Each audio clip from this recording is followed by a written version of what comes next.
সাতপন্থীদের নিষিদ্ধের দাবিতে ও ইজতেমা ময়দানে হত্যাকারীদের ফাঁসির দাবিতে ময়মনসিংহ জেলার মুক্তাগাছা থানায় বিক্ষোভ সমাবেশ, মিছিল ও স্মারকলিপি প্রদান করা হয়েছে।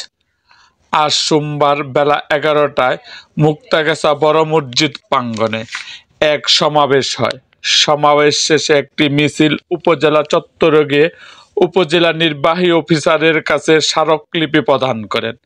স্মারকলিপি দেওয়ার পর সেখান থেকে মিছিল মুক্তাগাছা থানায় এসে থানার ভারপ্রাপ্ত কর্মকর্তার কাছে স্মারকলিপি প্রদান করেন। থানায় স্মারকলিপি প্রদান করার পর সেখানে থেকে মিছিলটি ময়মনসিংহ মুক্তাগাছার বড় মসজিদে এসে শেষ হয়।